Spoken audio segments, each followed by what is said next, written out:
I'm very, very, frustrated, disappointed, angry at the fact that the Speaker of the House thinks that the people of Tennessee don't matter in this decision.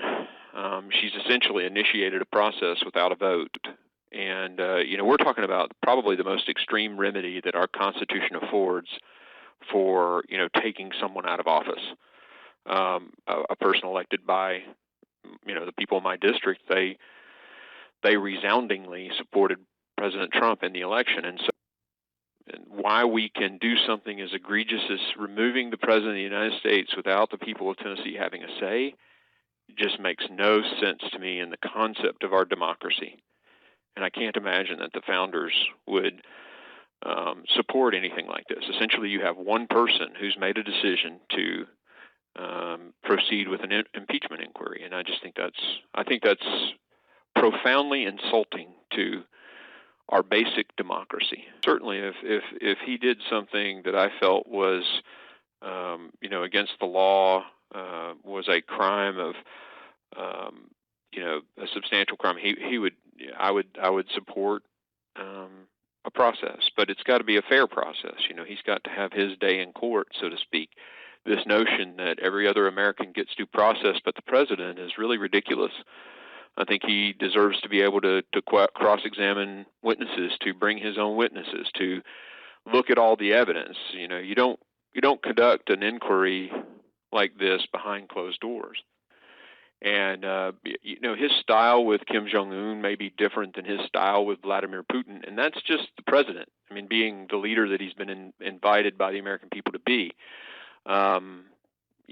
Do we drill down and critique how he handles Putin versus how he handles Kim Jong-un? Well, we can all have differences of opinion, but I don't think it's anything we would ever impeach someone over. We might, if someone doesn't like it, they can always go to the poll and vote for the other guy next time around. And the first question I would say is, does the legislative branch pass a law with one person's vote?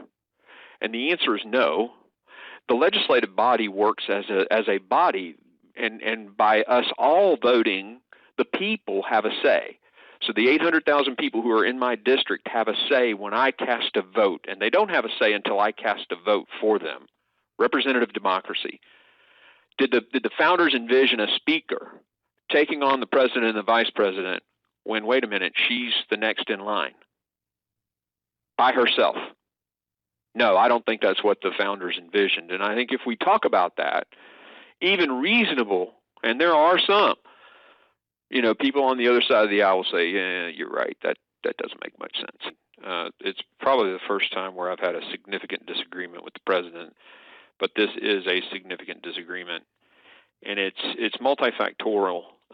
It is a combination of the connection that we have with the Kurds and the blood that has been spilled together fighting ISIS, and the bigger picture, which is the perception issues of who is America with its allies, and that is probably one of the bigger issues.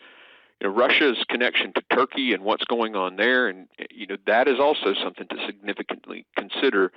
The S-400 missiles that Turkey just acquired from Russia and resulted in us canceling the F-35 to them, is creating a problem because we have a NATO treaty with Turkey.